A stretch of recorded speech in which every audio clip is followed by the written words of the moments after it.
आज हम जानेंगे कि ट्रांसफार्मर वर्क कैसे करता है। एक ट्रांसफार्मर लगा हुआ है,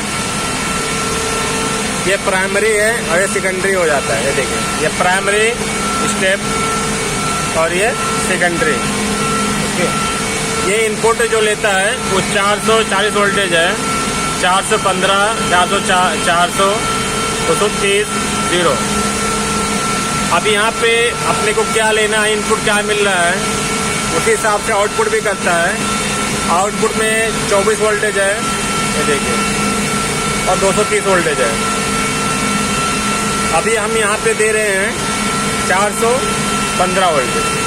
ये देखिए, ये एक एमसीबी से निकल कर आता है। देखिए, ये जो एमसीबी से निकल कर आता है, इसमें दोनों फेस है, आर फेस और एस फेस। अब ये ट्रांसफार्मर के इनपुट में आता है। कभी भी ट्रांसफार्मर में दो फेस अगर लगेगा तो 440 वोल्टेज तो बनेगा ही, और उसका आउटपुट जो रहेगा वो 24 वोल्टेज भी होता है और 230 वोल्टेज होता है। ट्रांसफार्मर की कैपेसिटी के ऊपर होता है। कभी कभी ट्रांसफार्मर 230 वोल्टेज लेता है, इनपुट करता है, और आउटपुट 24 वोल्टेज देता है। लेकिन यहाँ पे जो ट्रांसफार्मर लगा हुआ है वो 415 वोल्टेज इनपुट करता है, और आउटपुट जो करता है 230 वोल्टेज और ये 24 वोल्टेज। अगर इनपुट में वोल्टेज कम है, 415 से कम वोल्टेज है, तो ये जो वायर लगा हुआ है 415 की जगह पे आपको 400 वोल्टेज में डालना है। 415 से वोल्टेज कम है, मान लीजिए सपोज 400 वोल्टेज है, तो अगर आर फेस में 190 या 200 वोल्टेज है, तो वाई फेस में भी उतना ही है, 190 या 200 वोल्टेज है, तो 400 वोल्टेज से कम रहेगा तो आपको 400 के अंदर इसमें डालना रहेगा। 400 वोल्टेज से कम है या 400 तक है तो इसमें डालो, और 400 से ज़्यादा, 415 से ज़्यादा है तो आप इसमें कनेक्ट करो 415 में, और उसका आउटपुट यही मिलेगा 230 वोल्टेज। अगर वोल्टेज कम रहेगा तो आउटपुट भी कम हो जाता है। 230 लिखा है तो 220 आएगा, 215 आएगा, और ये 24 है। अगर इनपुट कम है तो ये भी कम हो जाता है, 22 वोल्टेज, 23 वोल्टेज, 24 वोल्टेज हो जाता है।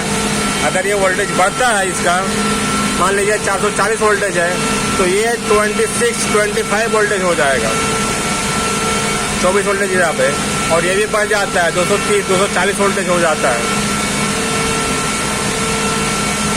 अभी आप यहाँ पे देखेंगे कि पूरे इक्विपमेंट में दो फेस कहीं भी नहीं यूज होता सिवाय ट्रांसफार्मर के।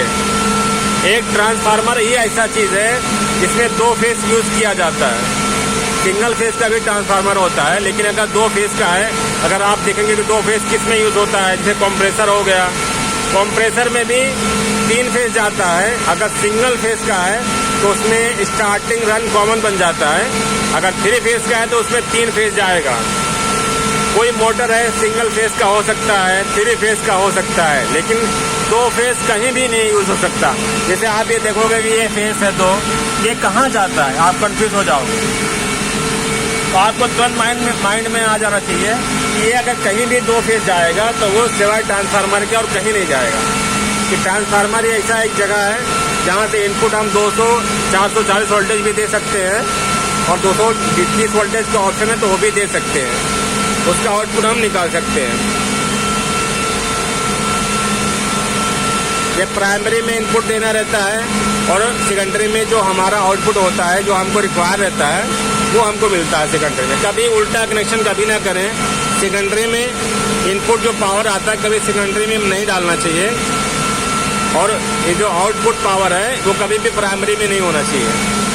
ये ध्यान दें, क्योंकि इधर भी 230 वोल्टेज लिखा हुआ है, इधर भी 230 वोल्टेज लिखा हुआ है।